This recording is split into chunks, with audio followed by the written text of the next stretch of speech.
সংবিধান সংস্কার কমিটির কাছে পঞ্চদশ সংশোধনী বাতিল। দ্বিকক্ষ বিশিষ্ট সংসদ, এক ব্যক্তি 2 মেয়াদের বেশি প্রধানমন্ত্রী পদে নয়, উপপ্রধানমন্ত্রী, উপরাষ্ট্রপতি ও গণভোটের বিধান পুনঃপ্রবর্তনের প্রস্তাবনা দিয়েছে বিএনপি।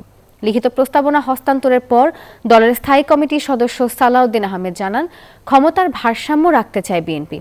আর এদিকে এখন পর্যন্ত 28টি সংগঠন ও 50,000 মানুষ সংস্কার কমিটির কাছে প্রস্তাবনা দিয়েছে জানিয়ে অধ্যাপক আলী রিয়াজ জানিয়েছেন, তারা সব মতামতই এখন যাচাই বাছাই করছেন।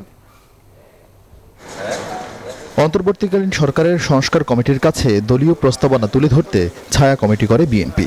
তার মধ্যে বিএনপির সংবিধান সংস্কার কমিটির দায়িত্ব পান দলের স্থায়ী কমিটির সদস্য সালাউদ্দিন আহমেদ। তার নেতৃত্বাধীন কমিটি বিএনপির সংবিধান সংশোধন সংক্রান্ত প্রস্তাবনা মঙ্গলবার সরকারের সংস্কার কমিটির কাছে হস্তান্তর করে।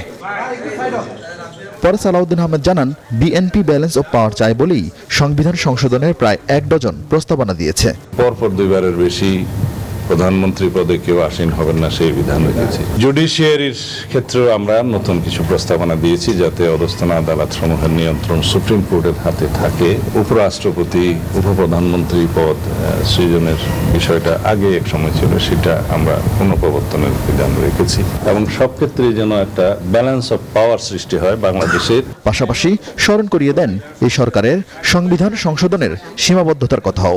তো যে সমস্ত বিষয়ে ঐক্যমত পোষণ হবে সেগুলো আমরা যদি অঙ্গীকার করি এবং নির্বাচনী ম্যানিফেস্টোতে যদি সেটা প্রতিফলন করি, তাহলে পরে সবার একটা অঙ্গীকার থাকবে যে পরবর্তী পার্লামেন্টে যারাই আসুক তারা সেই সংবিধান সেইভাবেই পরিবর্তন করবে।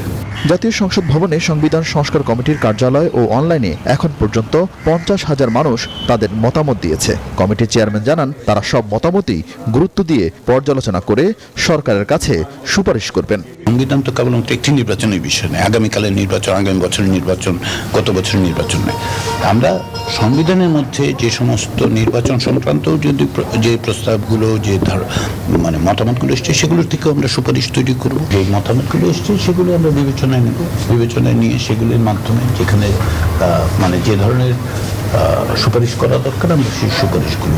কমিশন আগামী সপ্তাহে বাংলাদেশের সব বয়সী মানুষের কাছ থেকে সংবিধান সংশোধন ইস্যুতে মতামত নিতে জরিপ পরিচালনা করবে। আরেফিন শাকিল, নিউজ 24, ঢাকা।